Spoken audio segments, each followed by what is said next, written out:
Krishna,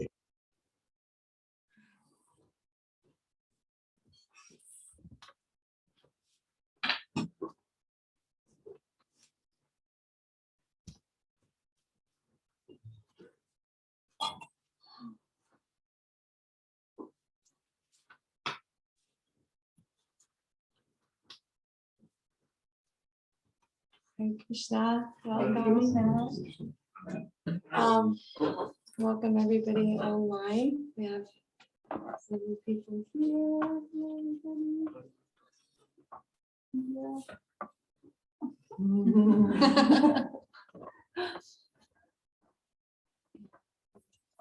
We have Charlene, Kim, Kristen, Garuda, and Damayanti, Rukmini, Devin, and Melanie. Hey Krishna. This is my first online class. Thank you, Prema. And everyone else encouraged me. But Prema pushed you. He was the final straw yesterday. Yes. Just yesterday I discovered I would be giving class online. So today we're reading from the Bhagavad Gita. So I'll read the invocation. If you want, you can start Yes. with Om Namo Bhagavate Vasudevaya. Om Namo Bhagavate Vasudevaya. Om Namo Bhagavate Vasudevaya. Twice more. Om Namo Bhagavate Vasudevaya. Om Namo Bhagavate Vasudevaya. Om Namo Bhagavate Vasudevaya. Om Namo Bhagavate Vasudevaya. Okay.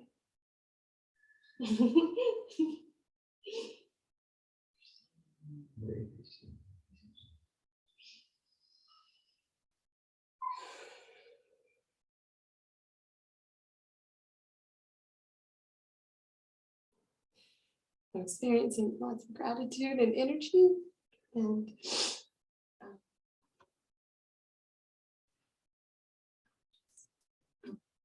so I'll read the introduction here in the Bhagavad Gita.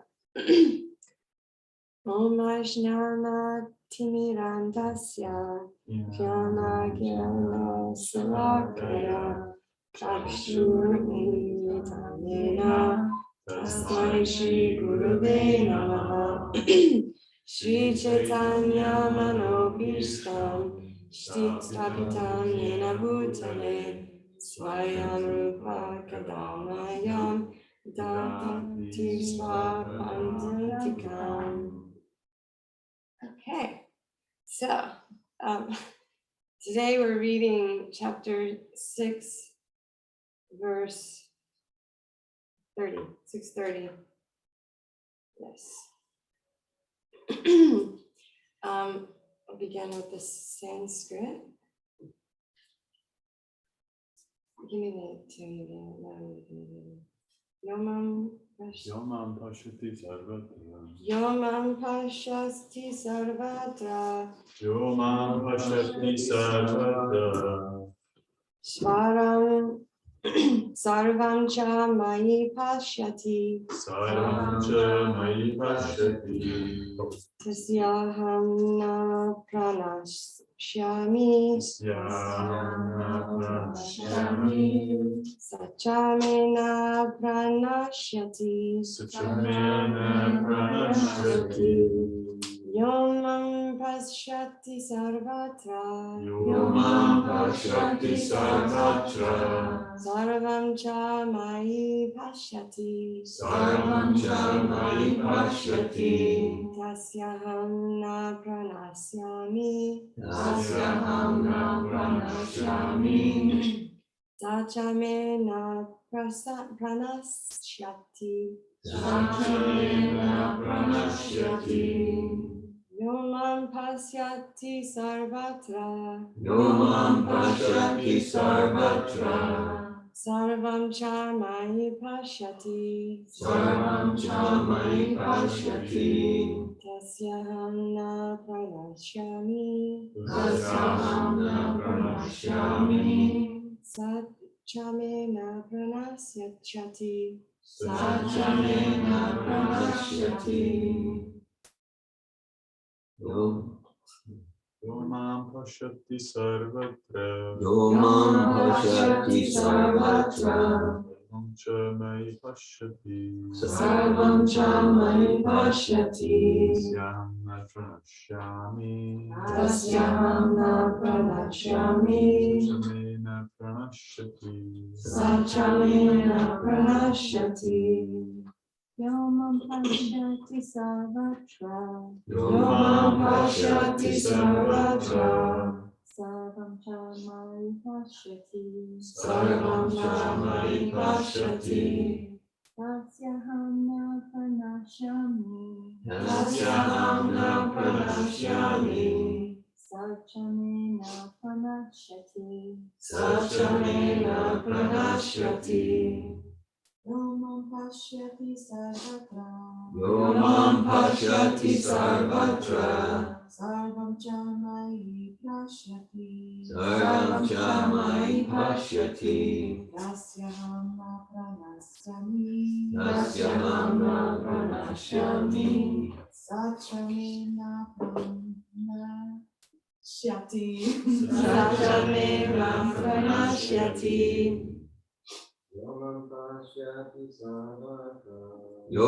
pashyati sarvatra. Sarvam cha mahi pashyati. Sarvam cha mayi pashyati. Tasyaham na pranashyami. Tasyaham na pranashyami. Satchamena pranashyati. Satchamena pranashyati. Now to the Sanskrit word for word. Ya, Ya. whoever, Whoever. Mam, Mam. me, Prashyati, Prashyati. sees, Sarvatra, Sarvatra. everywhere, Sarvam, Sarvam. everything, Cha, and Mayi, Mayi. in In me, In me. Pashyati, Pashyati. he sees, Tasya, his, Aham, I, Na, not, Pranashyami,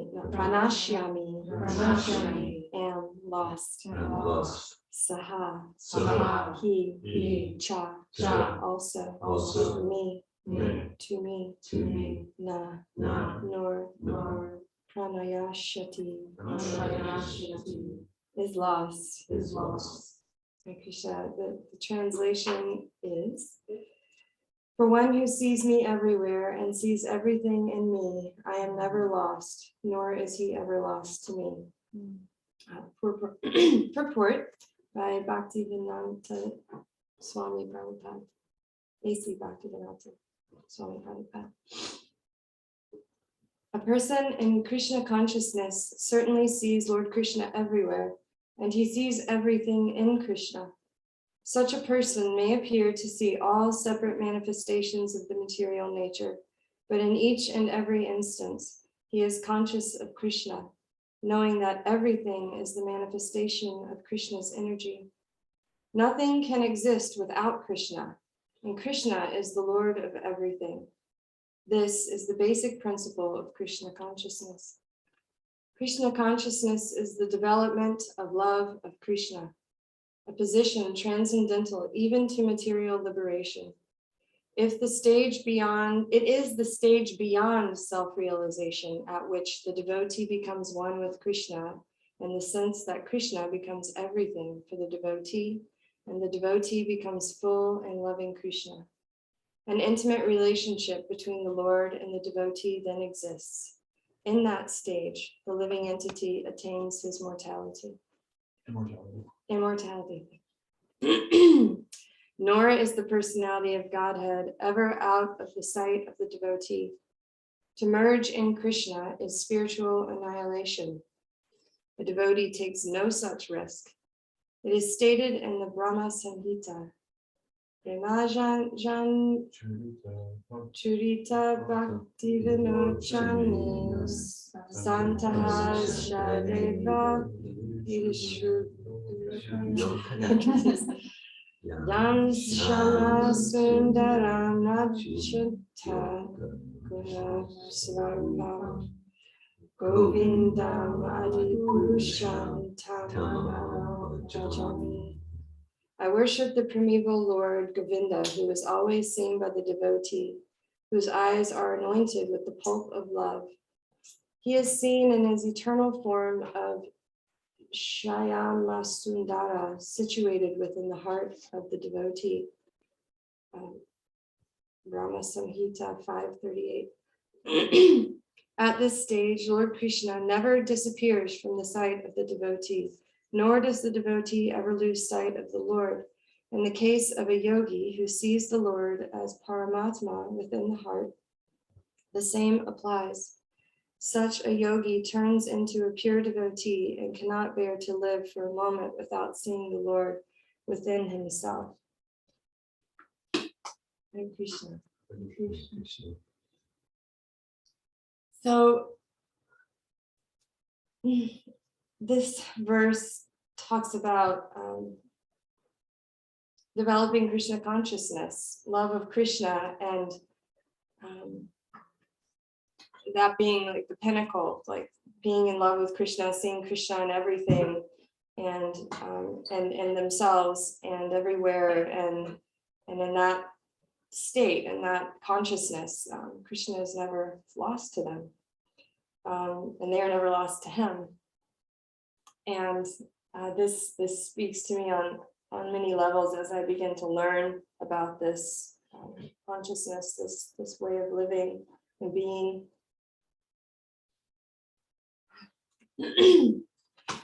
So how do we get here? Where do we come from? How do we get to this pinnacle, this goal of experiencing Krishna in everything and in ourselves? Where do we begin? It says here, it's the stage is beyond self-realization. So self-realization, for those of you familiar with Sattva and who've experienced the seminars, that's part of the process. That's a big piece of discovering who we are. We're not this body. We are spiritual beings having a human experience rather than beings having a spiritual experience. So in this process of finding Krishna, discovering, knowing who we are, and connecting with Krishna, it's a fine process. It's a delicate process of opening to the little tiny ways that we get to experience Krishna in our life and identify him in our space and in our surroundings and in our experiences, and how he touches us little by little. There's another verse I wanted to 725 chapter 7 text 25 that says, I am never manifest to the foolish and unintelligent. For them I am covered by my eternal creative potency, Yoga Maya, and so the deluded world knows me not, who am unborn and infallible. So here in the purport, it talks about that he covers himself from those who aren't looking for him, who perhaps aren't interested in connecting with God, with Krishna. And so he's not visible to them, but for those who do come to a place in their life where they realize that they want more, that they're reaching for more, that there's something more relevant than the everyday doings, then he begins to reveal himself in little ways and in big ways. And for me, the doing and the like going through my daily life has always been so easy. I'm very task oriented, and I go and I do, and I'm doing all these things, and I've gotten to a point in my life where I'm like, why am I doing this? Yes, my clients are happy. Yes, I'm getting things done. Yes, my garden looks nice when I tend to it. Yes, things are happening, and for what? What's the point? Why am I putting all this time and energy into that? Like, what do I really have to show beyond just the visual, beyond an organized home, a happy client? Like, where's the richness? Where's the real enlivenment? And how do I create that in my doings and in my tasks? And what's the one about applying the things you do, everything you do in Krishna? Maybe it was the ocean. Well, as work, the one about work and play, and 6:17. Thank you. So text 6, chapter 6, text 17, it says, he who is temperate in his habits of eating, sleeping, working, and recreation can mitigate all material planes by practicing the yoga system. So where I want to go with that is, I've been curious about God, Krishna, and his presence in the world and in my life. And I am, my practice, my challenge from Dear Govinda, from David, was to experiment, to practice, to do the experiment, Krishna consciousness experiment, and in little ways bring him into my life and into my practices. So for me, it started with chanting, which wasn't super exciting for me and didn't feel like much was moving there. But I did it a little. And then I started offering my food to Krishna, which was also very challenging because there's so many rules around how you can prepare food for Krishna. And it's very stifling. I was angered and resistant, and what do you mean I can't taste my food? I want to make sure it tastes good. And so I felt very resistant to that, but I slowly surrendered to this and tried it, did the experiment, and really enjoyed doing it. And over time, it didn't have that immediate connection to Krishna in the process. It was a slow, when I would chant the prayers, which took a long time to learn while offering the offering prayers, I would start to feel it in my body more than understand it in my mind. It was when I would get to the Namo Brahmanya part, like my shoulders all the tension would release, and my belly would open, and the energy would start to move. And I never understood it. I still don't understand it, but it was an experience that just said, like, oh, he's listening, he hears me, he's touching me in some way. Like there's something happening here beyond just saying the words and offering the food. It's not just a task, it's not just a doing, there's something shifting. And for me, it's about being really sensitive. It's about noticing the really subtle things that are different from my normal way of being, the way I've been being. So in cultivating Krishna consciousness, it's I love Prabhupada invited one of his devotees after the devotee said, I don't feel like bowing down. And he said, first you bow, then you feel. And so I'm really, really using that a lot in my life. Like first I bow, then I feel. First I say all the chanting, and then I feel maybe. Then I have a harmonium, and I get to sing. And that's really when I feel like that's a place where I get to really connect, where I get to feel it, where I get lost in Krishna's names and the sound and the vibration and come alive in that. And it's like the whole world melts away, and I just get to be with Krishna and just in my body, just get to be. So that's like tasting. It's like tasting Krishna consciousness, tasting love of God, tasting getting the experience of prema, which is the highest perfection stage of life, constant engagements in the transcendental love of God, like the pinnacle of what we want. And just to get little tiny tastes is inspiring. It keeps me coming back for more. And sometimes I get lost and then I come back again. So recently I was in Florida, and I was I'm in Florida, but I was in Palm Beach, and it's beautiful. and I have the privilege of staying with my client right on the beach. And Malini Marie invited me to experience the ocean in a loving way. So in the mornings, I would get up very early, 5 or 5:30, and chant on the beach. And I really took that opportunity to, as it says in 6:30, to see God in everything.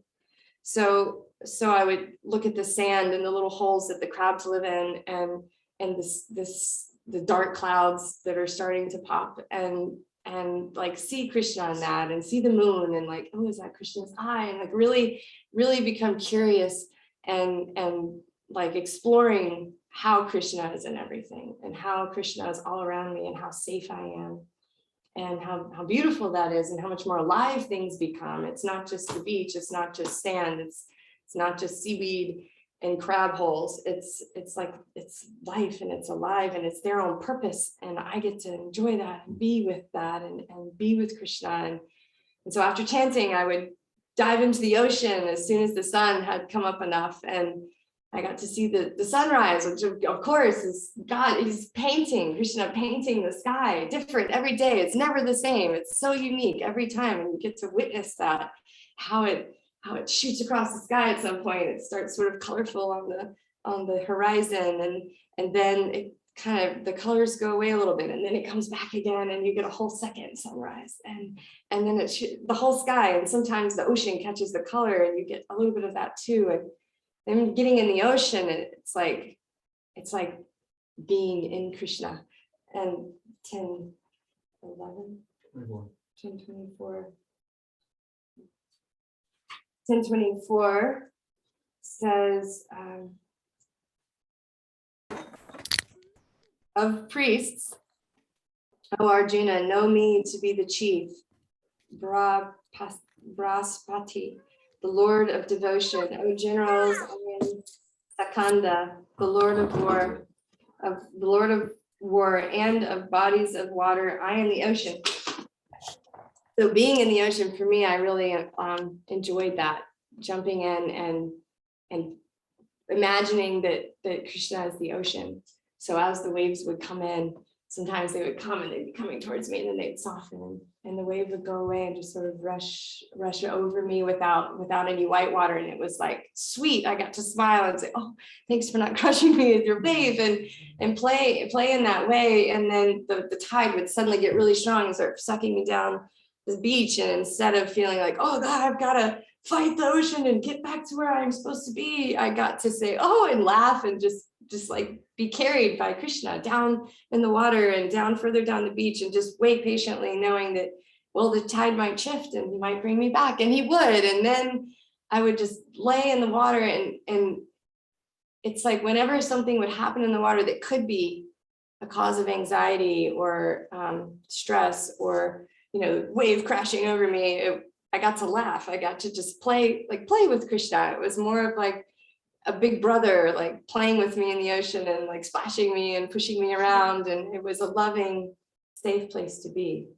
So that's been a process for me of like trying to see him in everything, and experience him in everything, and know what that's like, and spiritualize what I'm doing. And then I would go to work, and I'd lose it. So that's certainly a process I'm in, is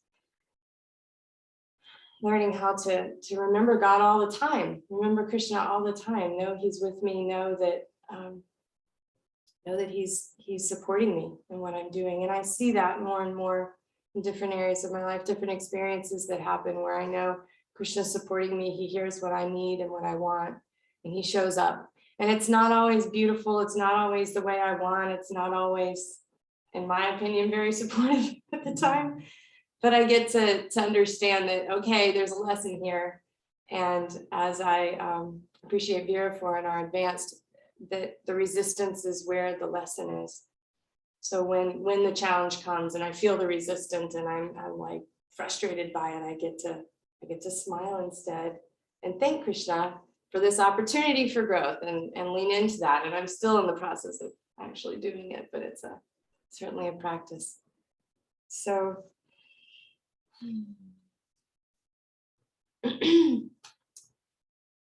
yeah, I'm I really just wanted to share today, for those who, none of which are new here, but maybe online later, that it's a very simple, delicate, like fine tuning that takes place at first. It's the doing before feeling, doing, and then the feeling comes. It's taking joy and pleasure and the all attractive in everything. And yeah, I'm curious to hear. I would love for people to if they have any experiences, stories, thoughts, realizations about any of this, that they'd like to share about their process of attaining Krishna consciousness, living in pure love of Krishna, and what that looks like for anyone here. I would love to hear. I can share. So yesterday, after we did the morning program, I took a shower, and it was like the first time, and Shami Press told me that there's like a prayer for everything. There's like a prayer for when you get in the shower, there's a prayer for when you offer your food. And so instead of like rushing through the shower so that we could get to the festival, I like really took my time, like cleaned myself super well, as if I was like getting ready to go see Krishna. And then I drove Kelly and Shami Press to the festival, and there was a point where like my mind wandered, and I was like, oh no, wait, like I'm driving two devotees. Like I'm driving two devotees of Krishna to the festival. Like pay attention, like be here, like take care. And that felt really sweet, and I felt super proud of myself for like remembering that. And that was the first time that it really made sense to me to like remember God, like remember God in each moment. Like that's what that means, like practically. Yeah. Thank you for sharing that. It's like the sweetness, like how much more rich your shower was, how much more loving your drive was, like the sweetness of Krishna being a part of your everyday activities, things you've been doing that have so far just been tasks that you take care of and people you drive and places you're going. Now it's like you're proud of yourself for remembering, for taking the time to connect and remember, what am I doing? Why am I here? What is really, where's the beauty here with Krishna, like driving two devotees and showering and caring for the body that he's given you and presenting it to him in the most beautiful way you know how, and really being intentional in what you're doing with Krishna in mind. You're enjoying the sweetness. Thank you. I feel understood. Hare Krishna. Yes, sure. Yeah. Yay. So I was seeking for a long time, and I feel like I found so much, and always growing, always developing, and it's a process that's beautiful in that it's eternal. We don't get to say, or we don't have to say like I'm done and now it's boring. Like there's always something to discover and to explore. And last year I went to Hawaii to heal my life. That was my intention, and to me intention is so powerful. And God has revealed God to me, and the divine, and the connection of who we are, like our magnitude of goodness and power. And I've really enjoyed connecting with God in nature, connecting with God at the beach. I really resonated with that, because it's always been, since I was a little child, like this always been the place where I feel and I experience God, and I feel so tiny and small and so loved by the vastness that God is, that I can't even comprehend. And so for me, a big part of my journey was like just always being connected to God and being like centered in myself and with God that's in all things. And my fine tuning has really come through my Sabatov experiences, where I've been like opening up and allowing myself to connect with people in a bigger group.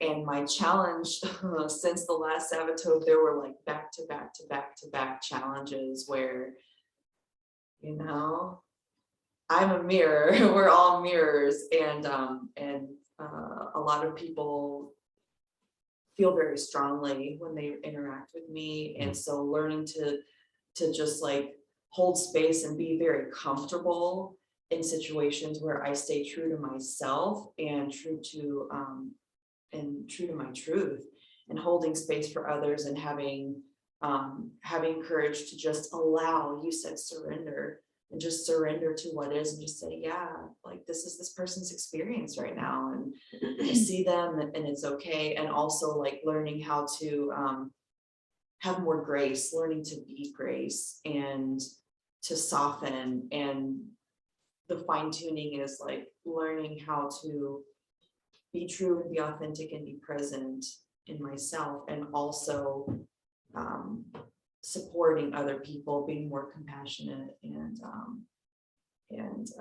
yeah, so I really appreciate what you said, that the challenge or the lesson is in the resistance. And that's what I really have experienced this past week, is just like, okay, this thing that feels really uncomfortable, just allowing it to be, and then coming back and communicating with the person. And like, I made a new friend on an airplane. He's an ex-NFL player, and like there was like a little, you know, for each of us, and it was so cool, because like at the end, like we were hugging and talking, and you know, I blessed him, and we wished each other happy Thanksgiving. And so really amazing things can happen when you allow, and when you surrender, and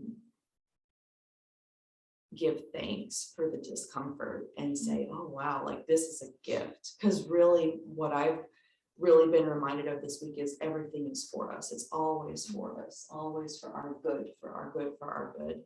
And thank you for sharing your experience, because I'm hearing that even the resistance, even the challenge, has all been for your good. And it's all like making life more beautiful for you. And now you're, the cup runneth over, and you're blessing other people because you've allowed yourself to surrender and enjoy all of the goodness that even in the struggle, or the negative, or the challenge, it's all for our good. Thank you for sharing, Rachel. Yeah, I'm hearing so much in what you're sharing, that you're appreciating the resistance as an opportunity. And since the advanced in Sabbatoon 3, you've had so many opportunities to really go into that, be with it, feel the resistance, be with that, and find like real deep connection, true connection. Like beautiful things come from that space of surrendering and accepting the resistance, the challenges. And I've really liked what you shared about how you've been on this journey for a long time to find God, to find Krishna, and you're seeing him revealing himself, and it's like he's really seen and heard you reaching for him and looking for him, and so it's like he's dropping the veil from in front of you, and you're getting glimpses, you're getting these beautiful experiences that he's offering you, and together you and Krishna are creating beautiful experiences. Yeah, I appreciate your sharing. Thank you.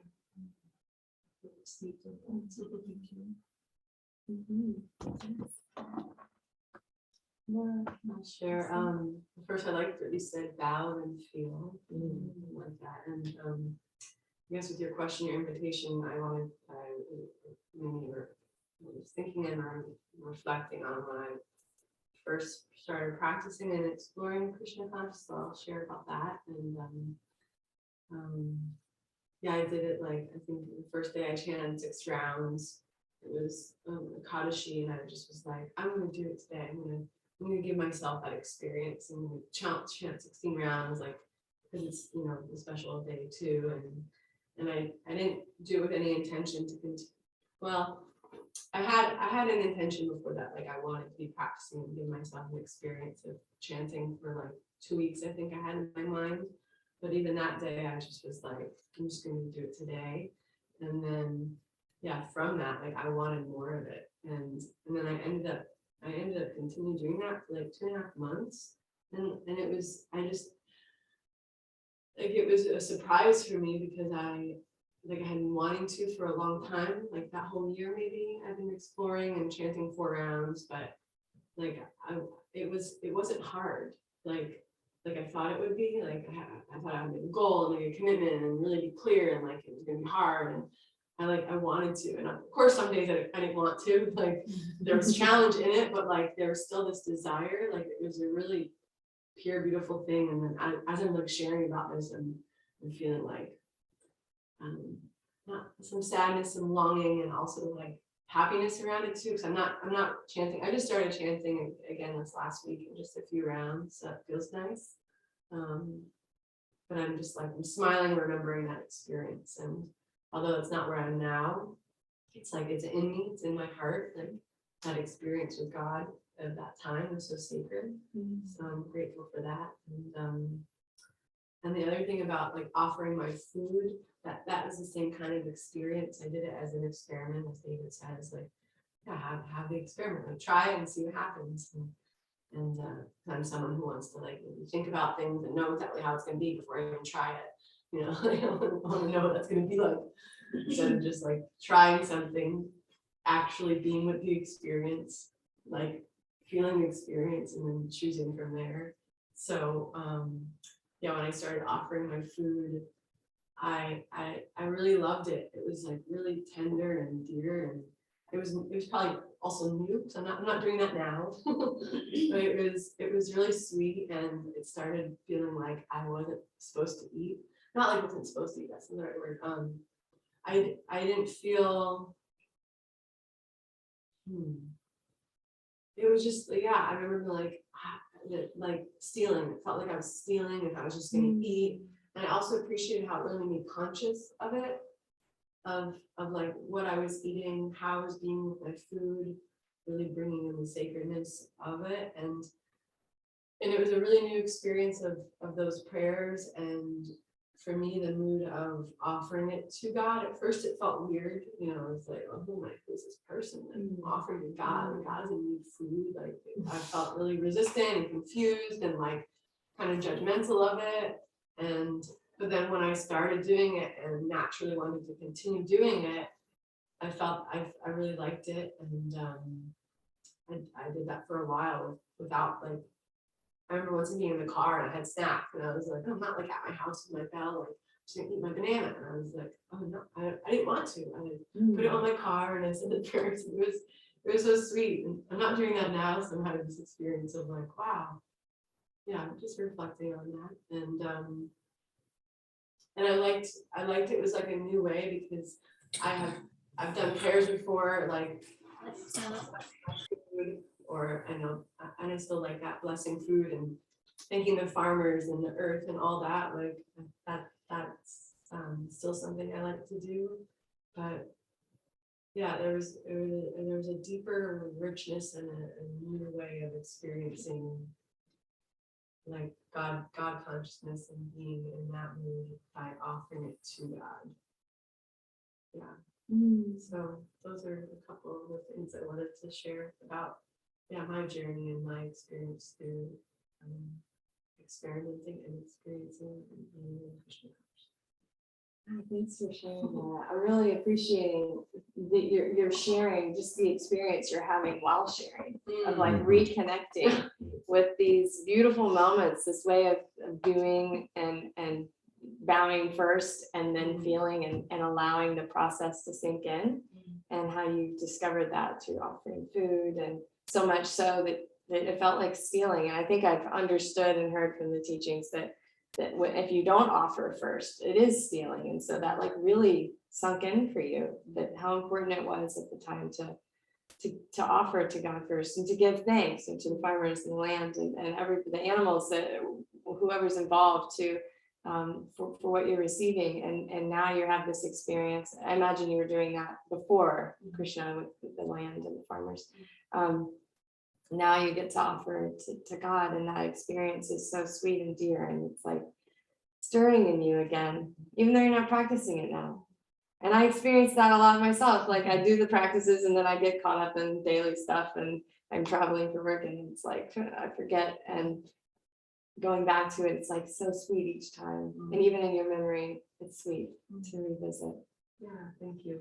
I Yeah, want to reply to that really briefly, just sure. it's reminding me it's also like that's okay, instead of like the old way would be like shame, judging myself. It's like that's okay. That's part of my process where I am too, and remembering to return to it and yeah, Yeah, holding it all. yeah, like there's less pressure in that. Like it's okay. Yeah, It's okay to step away from it yeah, and then come back again, Yeah. even if it's just in your mind. It's Yeah. like, like I can come back. Yeah, it's Yeah. not like oh. and you're such a over there. horrible Like I'll person. never get, yeah. Yeah, yeah, you don't have to do that. You Yeah, get to don't have love, to do that. you get to love yourself instead and Yes, say, oh, yeah. I get to do that again when I'm ready. Yeah, Yeah, yeah, thank you. thank you for sharing. Yeah, thank you. for opening up the invitation. Sure, yeah.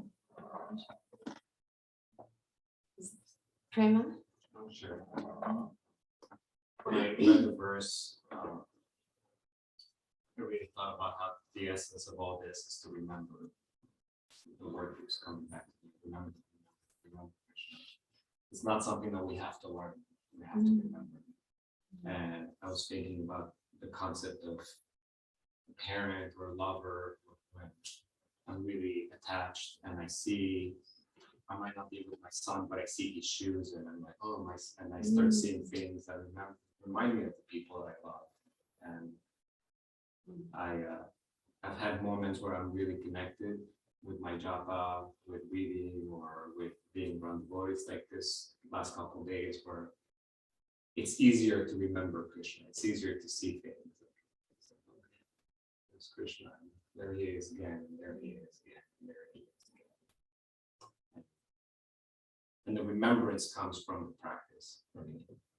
It's a reminder to get back to chanting, get back to spiritually charging myself, and then the remembrance comes. See, oh, where's Krishna? It just comes. It just comes. It comes. Yeah, it's not something you force, it's not something you have to learn. It's something that when you're doing the practices, when you're engaging with him, like he reveals himself around you more easily. You see Well, him. he doesn't reveal. He's there. I see. Yeah, oh, you see him. Yes, yes, I you see. see him more easily. Yeah, I appreciated you pointed to Shraddha, that he's there, that yeah, he's in each of us. I didn't touch on that as much, but like seeing in each person that spark of Krishna that we get to recognize, and no matter what that person is doing, like for me, Atlanta driving, the road rage is very real for me, and I experienced that a lot when I was young. And now, if I'm chanting in the car, like you said, when I'm in the practice, I chant in the car. That helps with road rage.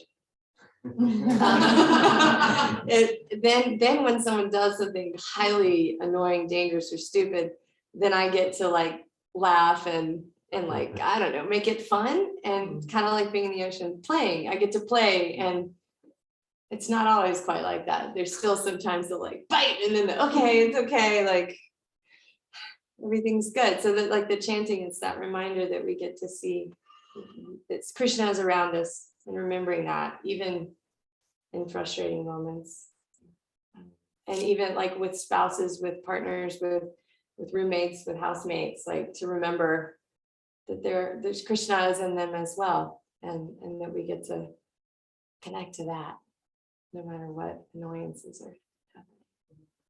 I know you weren't talking about annoyances, but I just appreciated yeah, seeing Krishna in everything, and in the people we love. And yeah, Your experience in Krishna consciousness is you're not annoyed by the annoyances. not as much. Not as much. It's lessened. It's More certainly reaching, lessened. yeah. Mercy, that feels like mercy of Krishna. Yeah, another thing I wanted to touch on is that with the whole COVID thing and all the mixed information and crazy things happening in the world, I've been not an anxious person, but 2019 brought some anxiety for me, all the political stuff and the vaccine and mandating and closing things and forcing this. It was just like, what is happening in the world? And it was really scary. And they were installing 5G in my front yard. And it was like, I'm so sensitive to that already, and now it's in my front yard, and I thought I was picking the right place, but apparently not. So Krishna, there's some lesson here that now there's 5G in my front yard, which I was vehemently trying to avoid. Didn't work. 2020, 2019. 2020, thank you. Sorry, I had to correct. Feels like forever. 2020. So now I've lost where I was going with that. No, it was the 5G that threw me off a bit. Right. Getting lost in anxiety, thank you. And so I've been really craving some truth. I've been craving truth. And when I first started learning about Krishna consciousness, it didn't feel like truth. It was like, okay, sure, like it's another belief system. If you say so, dear Govinda, that must be like, I guess you believe that. That's cool. Like, sure. And as I get in these places of anxiety, I get to watch dear Govinda David online teaching class. I get to connect to Krishna that way and remember the truth and remember what's important and go back to the core and be like, just I get to settle in and trust. I get to trust that, yes, the road rage, the person who's just pissed me off, like that's Krishna doing whatever Krishna's doing, and whatever's happening in the world, it's out of my control. There's nothing I can do, and I get to trust that there's something happening that I just, even if it isn't true, like even if it's true, I like believing it. I really like believing that somebody's in control of this, because it isn't me, and those in power, I don't trust them. So like as someone, Krishna being there is that really, really takes away the anxiety a lot. Like it's a whole different experience of life when I get to connect with him and understand that there is a higher truth. And even if I haven't fully 100% bought into it, even if I'm still in the experiment, like the experiment is working, it's positive, and it's like the evidence is constant. He's giving me evidence all the time, and I see it more and more in all these little things, like little moments. Like one example is I wanted to clean out my family storage unit. Some of y'all know this story. And it's been since 2007, because that's when we moved out of my childhood home. And it has a lot of sentimental things in there that I didn't realize were in there, especially this one childhood thing, this bear, big bear. And I had this plan to clean it out, and I had stated in the foundational course my intention for doing that. And it was by December 31st this year, it will be cleaned out completely. And I didn't know what I was going to do with Big Bear, but it was going to do something. And I got home. Well, I went to North Carolina after that for work, and my mom let me know that we had just received a letter from Public Storage that they had a big storm, and there was a lot of the damage, a lot of the building was damaged, and the things in the building were damaged. And at first I was like, oh, and then I remembered, like instantly I was like, Krishna, like, thank you. Now, if it's all damaged, I don't have to make all these horrible decisions. And my mother doesn't have to go through all these decisions of the family things that we've been holding on to because it was my grandparents and the obligations. Like now we get to, Krishna has freed us from this experience, this awful experience. And so, and we only had until October 31st. So he was like, let's just do this. Like, why are you waiting? Come along, like get in there. And not only that, but insurance calls it an act of God. So there is no, like, you don't get paid. You don't get any money for the loss because God did it. So, which is fine and wonderful. Just the whole, it's just so obvious. Like, it's just, Next time get God insurance. God insurance. Well, he did. He totally came in and he took care of it. Like, I don't even care about the money. It's like, thank you for that. And now Big Bear's at my house because he was elevated and didn't get touched. So he came home with me. I don't know how long he'll stay, but he's there. So just different ways of where like my mom was distraught when she heard about it, and she was just like, and we're already frustrated with Public Storage, and so then we got to look at it as a gift. We got to turn it around and be grateful for the destruction of the stuff. Annihilation. Mhm. So anyway, if anyone has anything else to share, yes, it happened to you too. Yeah. It was years ago, it was after I moved to California, and the same thing, girlfriend, just like so much sentimental. I still have some sentimental things in one of my places in Pensacola that I'm like, okay, I'm gonna give myself a day, less than a day. I'm gonna fly into Pensacola, I'm gonna pack up stuff, and I'm gonna take it to my house, and then whatever's still there, it'll be, it'll be going bye-bye. So, but like 90% of the things that I had kept was in that storage unit in Florida when I moved to California. And yeah, a hurricane came through, and like there were like diplomas and nice frames and stuff from UF, and since then I've just realized like I don't miss any of that stuff, and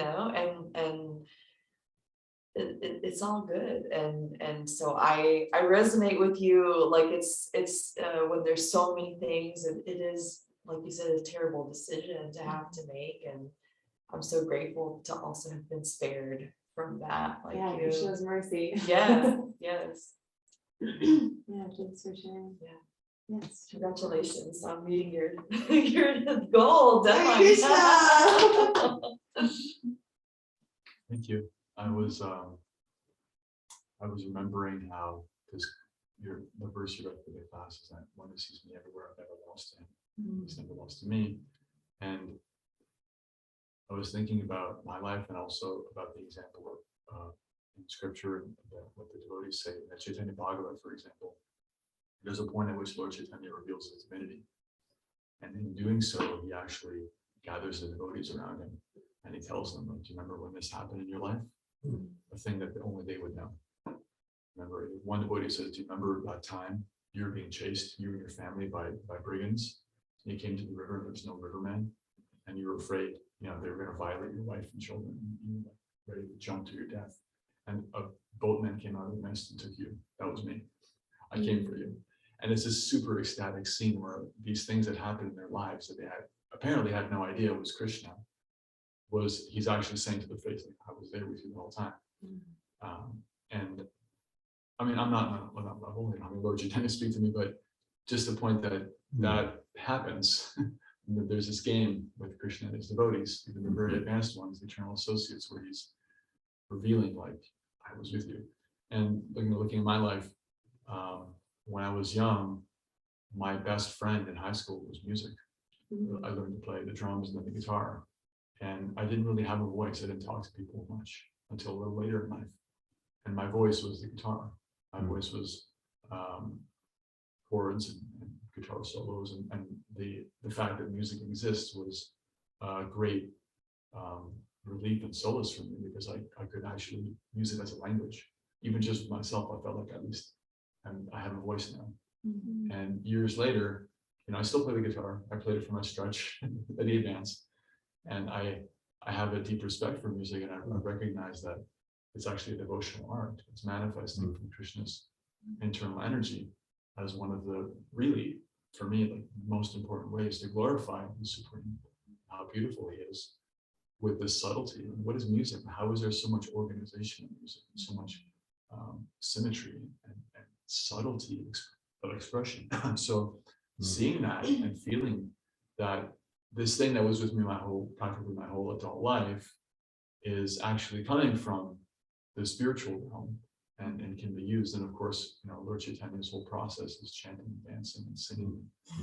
But the spiritual master is also playing instruments and glorifying Krishna and tasting the rasa of that.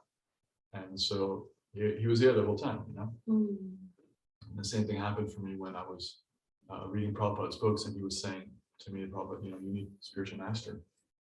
And without being pushed by anybody, without having any institutional considerations, the devotees who were inspiring me naturally already, I started to recognize they were already in my life, my spiritual teachers. Prabhupada is already my spiritual teacher, and my future Diksha Guru was already speaking in a way that I felt illumined Prabhupada for me. Those relationships were existing, and before I recognized that they were existing. So there's this pattern of, like Krishna's, I'm here, play hide and seek with you, but you're not always recognizing it. And when you do, it's very beautiful. It's a very beautiful recognition that he's so many steps ahead of, where I am. And he's putting little pieces, little breadcrumbs to follow the trail to him. And it's a continuous process of recognizing that, there's a universal conspiracy to take me back to Godhead. And it's really beautiful. Yeah, I hear you're feeling really held, like you're feeling cared for and held by Krishna, and you're seeing that even as a youth, you were connecting with music, which is so dear to him, and not knowing that was a connection in some ways with Krishna. And you're seeing, looking back, like now you're more aware of Krishna's presence and how he's present in your life, and you're able to reflect and look back in all the ways he's been there. Yeah. Like with the family on the boat. And I'm reminded of the Christian poem about footsteps. I don't know it, but it's something about, that's when I was carrying you. Like when there's only one set of footprints, when things get really hard and really tough, then he's there, even if we don't know it. And that was always a struggle for me to understand, because it was like, but that's the worst time. Like, why weren't you making it good? Like, why was I even in this horrible time? And it's with free will, with us having free will and being individuals and being able to make our own choices. Like, he's not here to control us. He's not here to like make everything perfect for us. It's our choice. We have complete choice to choose how we go, where we end up, and the things we engage in, and the people we spend time with, and then we get to choose how we act in that space. And when we're heading the wrong direction, if we're open to him, I understand if we're open to him, he's there, and even if we're not, he's there. But he does show up for us when we've made all the wrong decisions and find ourselves in precarious places, terrifying places even. He's there, somehow taking the edge off, and we don't know it. He's holding us. Yeah. Thank you for sharing. That's true. Thank you for the class. It was really nice to hear. And growing up in Krishna consciousness, we get a fair share of classes. And my experience of classes as I matured is that many people have not matured in their realizations or in their connection with their emotions to Krishna or to their spirituality. And that it's really refreshing to hear someone who is new speaking with so much depth and connection. And it's really nice. And you were so scared to do this, and you were pushed to do this for a reason, because you have this connectivity, I feel, to that realization that people who have spoken for decades don't have yet. And not to bash them or anything, they're still in their process. Whenever they get there, they'll get there.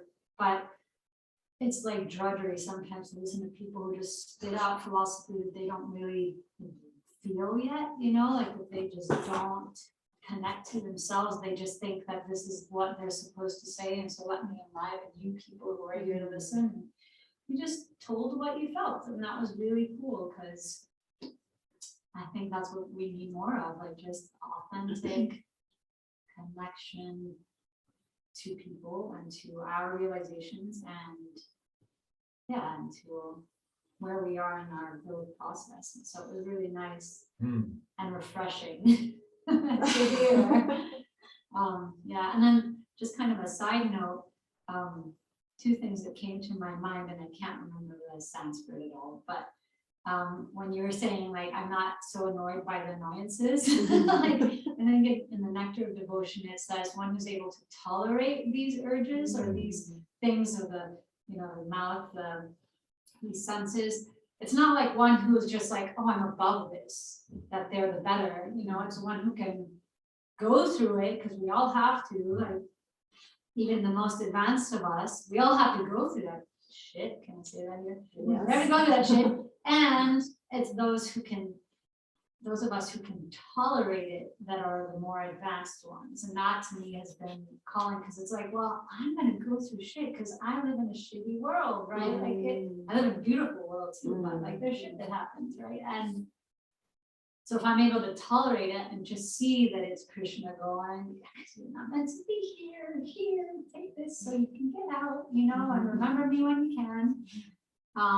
Yeah, so it is not being as annoyed by the annoyances, just going, all right, those mother effers are gonna drive in front of me, and it's all right, and it's all right.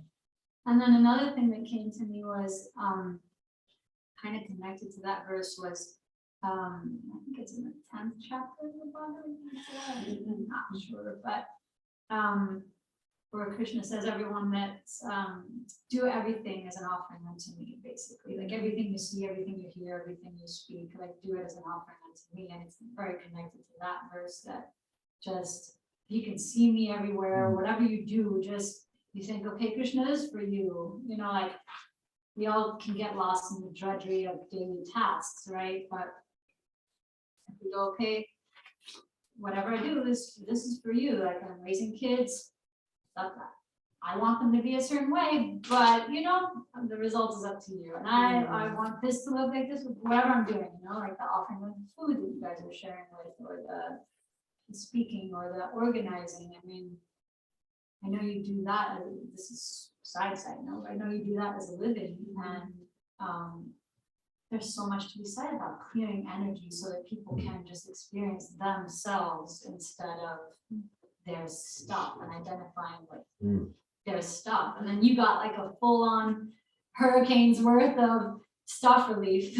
Yes. And so you got to really feel your work in a way, like just clearing space emotionally, and not identifying with the stuff and just being you. And so, thank you. Thank you for sharing, Shraddha. I appreciate your experience of my teaching, my sharing my class of just showing up, and how it's just different from what you're used to hearing, and it's been refreshing for you. Thank you. That's encouraging for me. And I heard you connecting with accepting reality, like tolerance, like finding tolerance in the annoyances. It's like accepting reality that this is a beautiful world, and terrible things happen, and annoying things happen, and frustrating things happen, and your kids may not turn out exactly the way you want them to, and trusting Krishna that he knows what's going on, and learning to be tolerant, and to remember that he's really the ultimate goal here. All the little things are just part of the path there. And I'm just. That was a verse that she's talking about. O son of Kunti, all that you do and all that you eat and all that you offer and give away, as well as all austerities that you may perform, should be done as an offering unto me. Yeah, which is, it's like, that's for me where I'm finding the sweetness is spiritualizing, basically, like spiritualizing what I'm doing, including organizing. Thanks for bringing that up.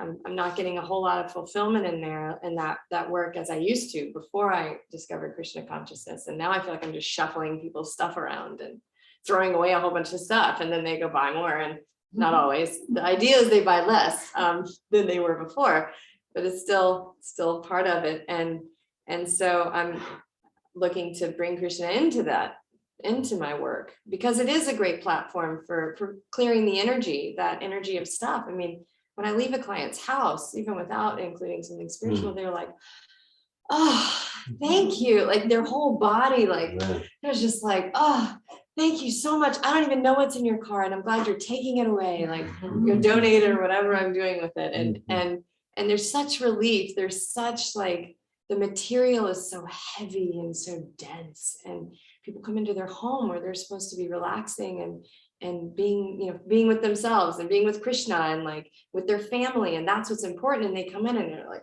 oh, that pile of mail and all those shoes and the things in the way, and it's like, oh, there's so much stuff over there I need to clean out, and oh, my closet, shut the doors. And it's like, it's uncomfortable even being at home there's no space or energy for like lightness and openness and connection. And so I do appreciate. The Shalupa Goswami, he describes in the instruction, Atyahara Prayasastra, about different items. He lists different items or ways of beings that get in the way of progress in self-realization, spiritual life, Krishna consciousness. So he has a list. And the first thing on the list is Atyahara, collecting too much. It can also be interpreted as collecting too much food in the belly, but also just too much junk and stuff and papers and broken CD players, excuse me. And so like he lists that as the first thing that gets in the way of a peaceful life, of self-realization. So, and I appreciate, Shraddha, so much about your sharing, and that the profession that you're expert in, it's so connected. It's so connected with spiritual life, peaceful life, and it's been becoming more and more dry for you. And at the same time, you're waking up to, okay, whatever part of life, let me put Krishna in the center, and then it comes alive. And again, also related, I appreciated your connected sharing about just Kelly being new, of course, maybe in this lifetime, relatively new, but this isn't the first time you've done this. And so just like towards the beginning of your class, like you just shared your experience of like offering food, the prasadam process. And I got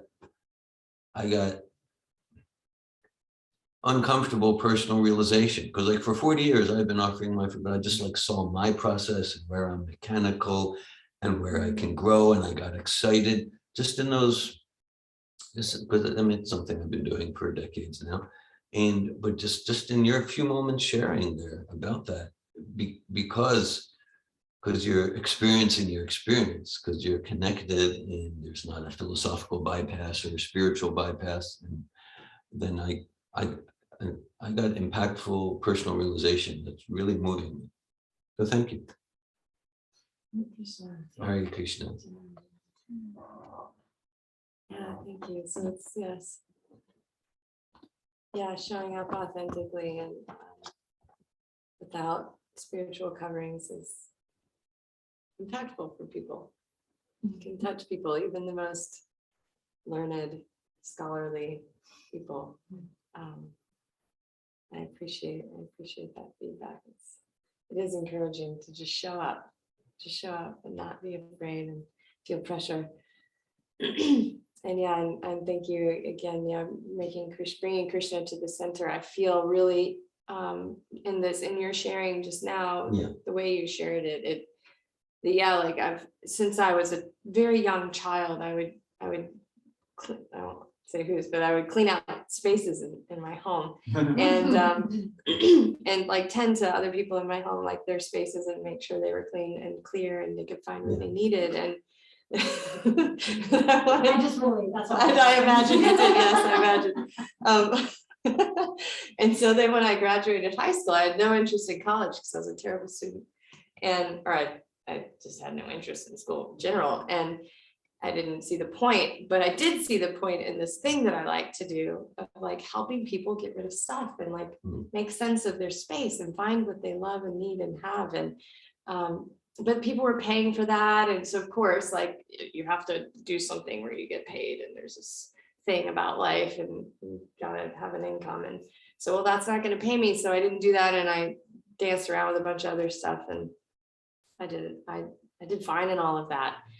I kept coming back to this, and one day I heard like this thing called organization. I was like, oh, that's the thing, that's what I want to do, and I would start telling people what I want to do, and they would remember, and then they started calling, and so it's like I'm feeling gratitude for Krishna, like, or maybe my past experience previously where I was helping people detach from the material, make space for something else. Maybe I didn't know at the time what that was for, but it was just so natural for me to do that, to want to do that. And now I get to see that, okay, so I'm doing that, I'm doing the thing, the task, the solving their problem, whatever that might be.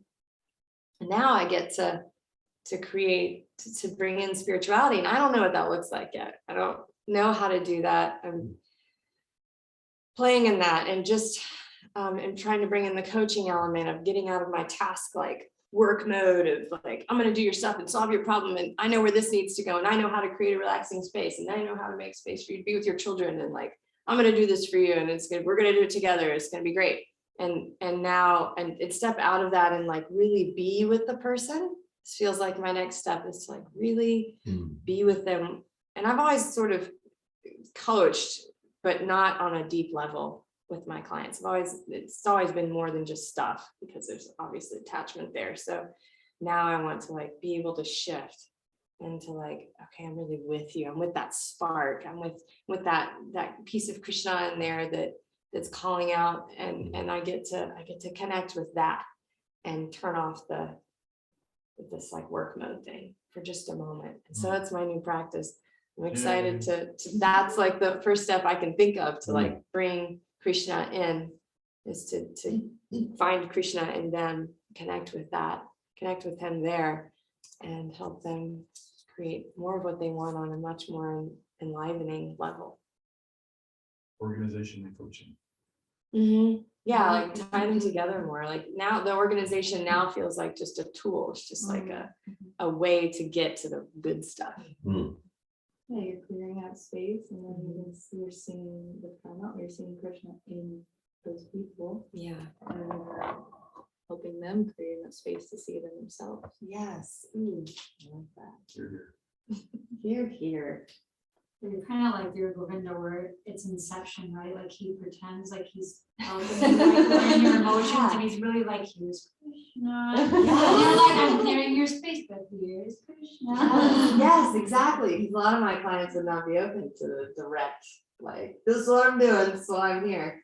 So I think, yeah, it's like learning Krishna, Dear Govinda's way of like, meeting them where they're at. Like, where are they? Like, maybe Krishna is like a scary word for a name for them. Maybe it's like the Krishna people. Like, so I don't go there right away. So I get to, to like subtly and comfortably as the process can be, help them connect with that spark. Yes, Rachel. Yeah, and I think like you're wise and you're right to just allow people to see you and to allow them to be seen by you and to love them, because I think God is love. And that's what we all need and what we're all looking for. And one thing that I've come to realize, like as a real estate investor and working in that arena, is people are not like renting a room from me. They're really seeking love. Like they want connection. Like I had someone write me a poor review and they had everything and it was all good and they listed all the good things, but they didn't have that connection from me, and they read in the reviews like, oh, I left and I was like with a friend for life. So people are not, they're seeking something so much deeper that they're not even maybe aware of. And I got it from the, and I wrote the lady a message and I said, I'm so sorry you felt like uncared for by me. Like that was really what was important to you. And it shook my world up. And I told my mentor that, I'm like, people are not paying for stuff. They're trying to buy love. They need love. So I like bless your work and it's a calling, it's your gift, and it's always been called and pulled from you. It's like you don't have to make yourself do it.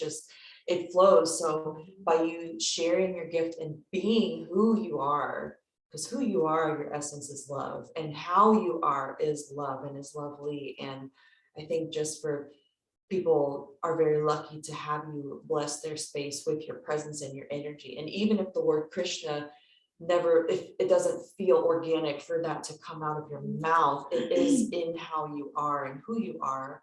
And even just that interaction and being with them in their space, that is at the very least planting the seed that can later grow. So even if you don't see it, know that it's below the surface. There's little roots taking root and taking ground in love. So thank you for what you do. Thank you for that perspective. beautiful reminder. It's so simple. Something I love about Krishna consciousness is the simplicity. Like it's love, it's about love. We're all looking for love and connection. And how do we do that? And in my particular career, business, it's how do you get all this stuff out of the way so you can get to that and connect with that. And whether or not my agenda, like I don't really have an agenda there. It's like, how do I just create something really beautiful and love? Like some of my clients, like, somebody says you're like, I pay you to be my friend. Like, so we do create a very intimate relationship. And so I mean, I'm in all the things, and I know all about all the things. And so it's an opportunity, yeah, to express love and thank you. I'm gonna take that into my work as well. I don't know the time. It's about 9:30. Oh, then it's time. Unless somebody online really has something, they go, oh, there's chats. This is not okay. Let's see. And Yeah. Nandini says, such ecstasy on Sunday morning. Hi, Krishna. And too. Ah, yes. Thank you, Anandini. And then Garuda and Damayanti said you could bring prasadam to them and play Prabhupada's bhajans in the background. Could definitely bring prasadam. I think I've been considering that. You're hired, says Rukmini. Yay, thank you everyone for being here. And there's probably a closing thing to say. Hare Krishna. Ki jai. Yes, Jai. Srila Prabhupada ki jai. Jai. Hare Krishna. Hare Krishna. Second class. First online.